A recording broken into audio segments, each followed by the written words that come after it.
नाम नेहा है। उम्र 29 की हो गई, पर लोग कहते हैं कि अभी भी 24 से 25 लगती हूँ। काले घने बाल कमर तक, आंखें बड़ी बड़ी, होंठ गुलाबी से, और फिगर, अरे छोड़ो, खुद ही समझ जाओ। जब मैं वाइट कोट पहनकर क्लिनिक में घुसती हूँ तो मरीजों की आंखें मेरे चेहरे से नीचे खिसक जाती हैं।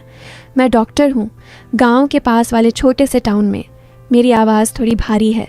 बोलते वक्त हल्का सा हंसती हूँ तो लोग कहते हैं, दीदी तुम्हारी हंसी में कुछ और ही मिठास है। बस यही मिठास मेरी कहानी का पहला चम्मच है। चखोगे तो मीठा लगेगा, निगलोगे तो गले में अटकेगा। आज सुबह की बात है। मैं क्लिनिक खोलकर अंदर बैठी थी। बाहर धूप चुभ रही थी, पर अंदर पंखा धीरे धीरे घूम रहा था। तभी दरवाज़ा खुला और वो आया। नाम था अर्जुन। उम्र 32 के करीब, कंधे चौड़े, मुंह पर हल्की दाढ़ी और आंखें ऐसी जो देखते ही लगता है कुछ छुपा रखा है। उसने कहा, डॉक्टर साहिबा, मेरी कमर में अजीब सी चुभन है, रात भर सोया नहीं। मैंने मुस्कुराकर कहा, बैठो अर्जुन, पहले तो कपड़े ऊपर करो, देखूं कहाँ दिक्कत है।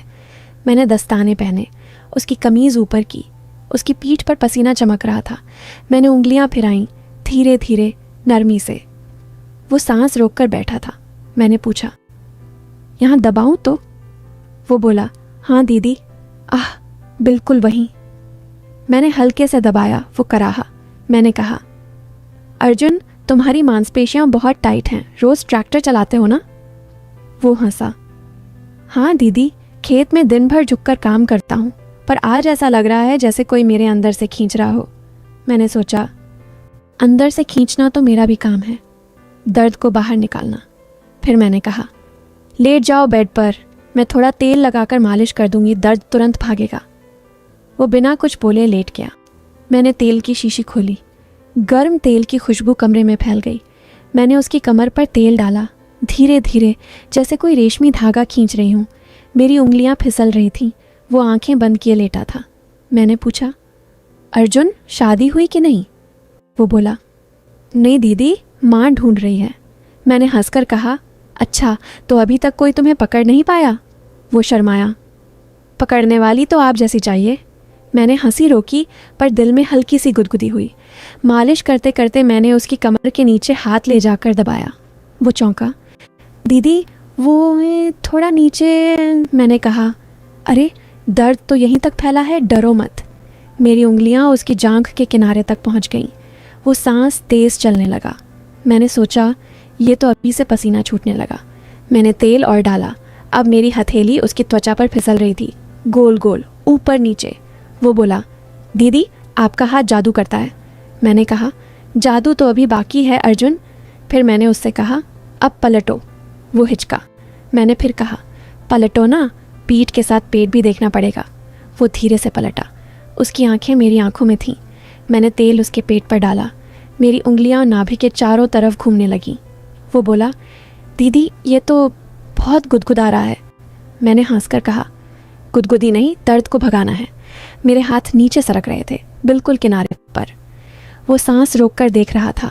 मैंने कहा, अर्जुन, तुम्हारी नसें बहुत उलझी हुई हैं, इन्हें सुलझाना पड़ेगा। वो बोला, सुलझाओ दीदी, पूरा सुलझा दो। अब कमरे में सिर्फ पंखे की आवाज़ और हमारी सांसें थीं। मैंने उसकी पैंट की बेल्ट पर उंगली रखी, बस छुआ। वो चौंका। मैंने कहा, अरे बेल्ट ढीली करो, नाड़ा दब रहा होगा। वो खुद ही ढीला करने लगा। मैंने तेल और डाला। मेरी उंगलियां अब उसकी जांघों के अंदरूनी हिस्से पर थीं। वो कराह रहा था, धीरे धीरे। मैंने पूछा, अर्जुन अब बताओ दर्द कहाँ है? वो बोला, दीदी अब दर्द कहीं और हो गया है। मैंने हंसकर कहा, कहीं और? दिखाओ ज़रा। वो शर्माया। मैंने कहा, डरो मत, मैं डॉक्टर हूँ, सब देखती हूँ। उसने धीरे से अपनी पैंट थोड़ा नीचे किया। मैंने देखा उसकी अंडरवियर पर तेल का धब्बा। मैंने हंसकर कहा, अरे तेल यहाँ तक पहुँच गया? वो बोला, दीदी आपका हाथ। मैंने कहा, हाथ तो अभी रुका नहीं है। मैंने उंगलियां फिराईं, बिल्कुल किनारे पर अंदर नहीं गईं। वो सांस तेज चलाने लगा। मैंने कहा, अर्जुन तुम्हारी नसें बहुत गर्म हैं, इन्हें ठंडा करना पड़ेगा। फिर मैंने फ्रिज से आइस पैक निकाला। ठंडा पैक उसकी जांघ पर रखा। वो सिहर गया। मैंने कहा। अब गर्मी ठंडक दोनों लगाऊंगी। मैंने एक हाथ से आइस पैक दबाया, दूसरे हाथ से गर्म तेल। वो बीच में फंसा था, गर्मी और ठंडक के बीच। वो बोला, दीदी ये क्या कर रही हो? मैंने कहा, इलाज, बस इलाज। पर मेरी आंखें शरारत कर रही थीं। अब मैंने उससे कहा, अर्जुन एक एक्सरसाइज करनी होगी, उठो। वो उठा। मैंने कहा, मेरे सामने खड़े हो जाओ, पैर फैलाओ। वो खड़ा हुआ। मैं उसके सामने घुटनों पर बैठ गई, मेरी आंखें उसके पेट के बिल्कुल सामने। मैंने कहा, अब मैं तुम्हारी कमर पकड़ूंगी, तुम झुकना। मैंने उसकी कमर पकड़ी दोनों हाथों से। मेरी उंगलियां उसकी त्वचा में धंस गईं। वो झुका। उसका चेहरा मेरे चेहरे के पास आया। मैंने उसकी सांस अपनी गाल पर महसूस की। मैंने कहा, अब सीधे हो जाओ। वो सीधा हुआ। फिर मैंने कहा, अब मेरी कमर पकड़ो। वो हिचका। मैंने कहा, पकड़ो ना, मैं भी तो झुकूंगी। उसने मेरी कमर पकड़ी। उसके हाथ गर्म थे। मैं झुकी। मेरा कोट ऊपर उठ गया। मेरी कमीज़ का किनारा दिखने लगा। वो देखता रहा। मैंने कहा, अर्जुन तुम्हारा हाथ कांप क्यों रहा है? वो बोला, दीदी आप बहुत सुंदर हो। मैंने हंसकर कहा, सुंदरता तो इलाज में मदद करती है। फिर मैंने उससे कहा, अब मेरे कंधे पर हाथ रखो, मैं तुम्हें स्ट्रेच करवाऊंगी। उसने रखा। मैंने उसका हाथ दबाया धीरे से। वो मेरे कंधे से नीचे सरकने लगा। मैंने कहा, रुको, यहीं रुकना है। पर उसका हाथ रुका नहीं। मैंने चौंक कर देखा। वो शर्मा गया। मैंने कहा, अर्जुन गलत जगह दबा दी। वो बोला, सॉरी दीदी। मैंने मुस्कुराकर कहा, कोई बात नहीं, कभी कभी नसें उलझ जाती हैं। फिर मैंने उसे बिठाया। मैं उसके बगल में बैठ गई, बिल्कुल पास। मेरी जांघ उसकी जांघ से सट गई। मैंने दवाइयाँ लिखी, पर लिखते वक्त मेरा हाथ उसके हाथ से टकराता रहा। मैंने कहा, अर्जुन ये दवाई रात को लगानी है, कोई लगाएगा? वो बोला, अकेला हूँ दीदी। मैंने कहा, तो मैं कल घर आ जाऊंगी, खुद लगा दूंगी। वो खुश हो गया। मैंने कहा, पर एक शर्त है, मम्मी को बोल देना कि डॉक्टर आ रही है, वरना गांव वाले क्या कहेंगे। वो हंसा। कह दूंगा। टाइम को मैं उसके घर गई। उसकी माँ ने दरवाज़ा खोला। बोली, बेटी तू तो फरिश्ता है। मैं अंदर गई। अर्जुन कमरे में था। माँ चाय बनाने चली गई। मैंने दरवाज़ा बंद किया। अर्जुन बिस्तर पर लेटा था। मैंने कहा, कपड़े उतारो। वो उतारने लगा। मैंने तेल गर्म किया। अब की बार मैंने अपना कोट उतार दिया, सिर्फ टॉप एंड स्कर्ट। मैं उसके ऊपर झुकी। मेरे बाल उसके चेहरे पर गिर रहे थे। मैंने तेल डाला। मेरी उंगलियां फिर से नाचने लगीं। वो बोला, दीदी आज दर्द कम है। मैंने कहा, फिर भी ये पूरा कोर्स करना है। मैंने उसके सीने पर तेल डाला। मेरी उंगलियां उसकी छाती के बालों में उलझ गईं। वो सांस तेज़ चलाने लगा। मैंने कहा, अर्जुन तुम्हारी धड़कन बहुत तेज़ है। वो बोला, दीदी तुम पास हो ना? मैंने हंसकर कहा, पास तो और आऊँगी। मैं उसके ऊपर अड़ झुकी। मेरी छाती उसके सीने से छूने ही वाली थी। तभी दरवाज़ा खटका। माँ चाय लेकर आ गईं। मैं तुरंत हटी। माँ बोली, बेटा चाय पी लो। हम तीनों बैठकर चाय पीने लगे। माँ ने पूछा, नेहा बेटी तू शादी क्यों नहीं करती? मैंने कहा, माँ जी ये सही लड़का नहीं मिला। अर्जुन चुपके से मुस्कुराया। रात को मैं घर लौटी। सोते वक्त सोचा ये अर्जुन कुछ अलग है। उसकी आंखों में कुछ था जो मुझे खींच रहा था। पर मैं डॉक्टर हूँ, पेशेंट है वो। फिर भी दिल में हल्की सी हलचल थी।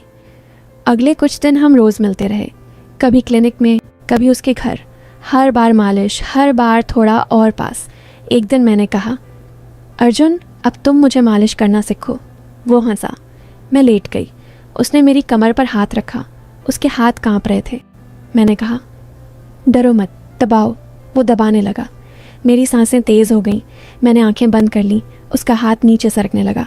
मैंने कहा, अर्जुन बस। वो रुक गया। मैंने पलट कर उसका हाथ पकड़ा। बोली, तुम समझते हो ना? वो बोला, समझता हूँ दीदी, पर दिल नहीं मानता। फिर एक दिन बारिश नहीं आई, बिजली नहीं गई, पर कुछ और हुआ। मैं क्लिनिक में अकेली थी। अर्जुन आया, बोला, दीदी आज दर्द फिर शुरू हो गया। मैंने कहा, आज कुछ नया ट्राई करेंगे। मैंने एक मशीन निकाली, इलेक्ट्रिक स्टिमुलेटर, छोटे छोटे पैड्स। मैंने उसके सीने पर लगाए। करंट की हल्की सी झंझनाहट, वो सिहर गया। मैंने कहा, अब तुम मेरे पर लगाओ। मैंने अपना टॉप ऊपर किया, उसने पैड्स मेरी कमर पर लगाए। मैंने मशीन ऑन की, हल्का सा झटका, मैं चीखी, आह अर्जुन। वो डर गया। मैं हंस पड़ी, मजाक कर रही हूँ, अच्छा लग रहा है। फिर हम दोनों हंसने लगे। मैंने मशीन बंद की। हम आमने सामने थे, मेरी आंखें उसकी आंखों में। मैंने धीरे से कहा, अर्जुन तुम मेरे लिए क्या हो? वो बोला, दीदी तुम मेरी सब कुछ। मैंने उसका हाथ पकड़ा। हम करीब आए, हमारे होंठ बस 1 इंच दूर। तभी मेरी जेब में फ़ोन बजा, हॉस्पिटल से इमरजेंसी कॉल।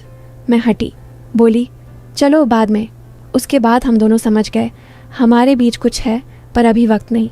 मैंने उसे दवाइयाँ दी, वो ठीक हो गया। पर अब वो मेरा दोस्त बन गया। कभी कभी आता, चाय पीता, बातें करता। गांव वालों को लगता डॉक्टर साहिबा का ख़ास मरीज़ है। एक दिन उसने कहा, दीदी मैं शादी करना चाहता हूँ। मैंने पूछा, किससे? वो शर्माया। तुम जानती हो? मैंने हंसकर कहा, तो माँ से बोलो। उसने माँ से बोला। माँ मेरे घर आई, मेरी माँ से बात की, फिर सगाई हुई, शादी की तारीख पक्की हुई। शादी वाले दिन मैं दुल्हन बनी, वो दूल्हा।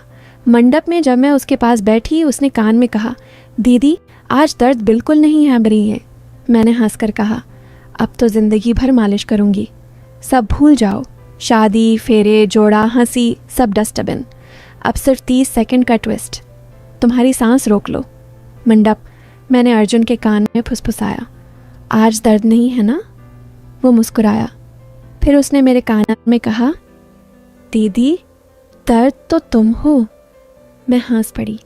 तभी उसने मेरे हाथ में कुछ ठूंसा, एक पेन ड्राइव।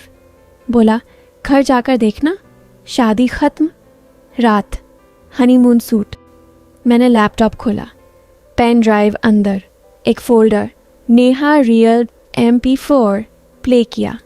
स्क्रीन पर मैं, हाँ मैं ही, पर 6 महीने पहले की, क्लिनिक के बेसमेंट में, मेज़ पर लेटी, मुंह पर मास्क, और सामने खड़ा अर्जुन, पर अर्जुन नहीं, उसके हाथ में सिरिंज। वीडियो में आवाज़ आई मेरी ही। ऑपरेशन शुरू। Subject Neha Sharma. Procedure memory transfer. Donor Arjun. Receiver clone body. उद्देश्य नेहा को मारकर उसकी जगह लेना। मैं चीखी, क्योंकि वीडियो में मैं पुरानी नेहा मर गई और नई नेहा। मैं उठी, अर्जुन की आंखें मेरी आंखों में। वीडियो ख़त्म। आखिरी लाइन, अब तुम नेहा हो, मैं अर्जुन हूँ, पर असली अर्जुन तुम्हारे अंदर है। हर रात जब तुम सोती हो, वो जगता है और कहता है, दीदी अब मेरी बारी। मैंने अपना पेट छुआ, अंदर कुछ हिला। मिरर में देखा, मेरी आंखें अर्जुन की। दरवाज़ा खुला, अर्जुन अंदर आया। बोला, सो गई थी दीदी? मैंने मुस्कुराकर कहा, नहीं, अब जाग गई। और मैंने उसका गला दबाया, कहते हुए, अब तू सो जा हमेशा के लिए। लाइट बंद। अब बताओ, कौन नेहा थी, कौन अर्जुन, और कौन जीता? मैं हंस रही हूँ, क्योंकि अब मैं दोनों हूँ, और तुम